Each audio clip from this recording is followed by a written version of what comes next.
আজ ঐতিহাসিক ২৫শে মার্চ, জাতির ইতিহাসে সবচেয়ে কলঙ্কজনক ও নৃশংস গণহত্যা দিবস। ১৯৭১ সালের ২৫শে মার্চ কাল রাতে বাঙালির স্বাধীনতা আন্দোলনকে চিরতরে স্তব্ধ করতে পাকিস্তানের সামরিক বাহিনী অপারেশন সার্চলাইটের নামে এদেশের ঘুমন্ত নিরস্ত্র জনগণের উপর ঝাঁপিয়ে পড়ে এবং তাদের নির্বিচারে হত্যা করে। তৎকালীন পাকিস্তানের প্রেসিডেন্ট জেনারেল ইয়াহিয়া খান রাত পৌনে ৮টায় গোপনে বিমানে ঢাকা ত্যাগ করেন, নিরাপরাধ বাঙালিদের উপর কাপুরুষোচিত হামলা চালাবার নির্দেশ দিয়ে। পাক সেনারা মেশিন গান, মর্টার আর ট্যাঙ্ক নিয়ে ঝাঁপিয়ে পড়ে ১ লাখেরও বেশি মানুষকে হত্যা করে। এরপরই শুরু হয় মুক্তিযুদ্ধ।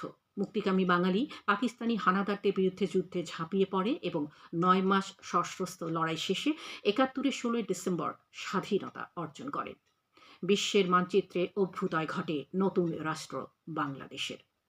দিবসটি উপলক্ষে প্রধান উপদেষ্টা ডক্টর মোহাম্মদ ইউনুস বাণী দিয়েছেন।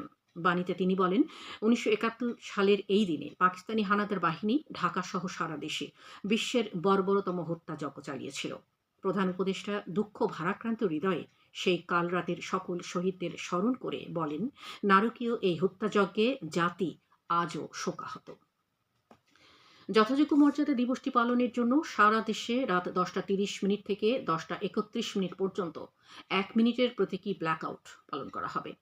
এছাড়া সারা দেশের স্কুল, কলেজ, মাদ্রাসা ও কারিগরি সহ সকল শিক্ষা প্রতিষ্ঠানে বিশিষ্ট ব্যক্তি ও বীর মুক্তিযোদ্ধাদের স্মৃতিচারণ ও আলোচনা সভা অনুষ্ঠিত হচ্ছে এবং ১৯৭১ সালে ২৫শে মার্চ রাতে নিহতদের স্মরণে ধর্মীয় উপাসনালয়ে বিশেষ প্রার্থনার আয়োজন করা হবে।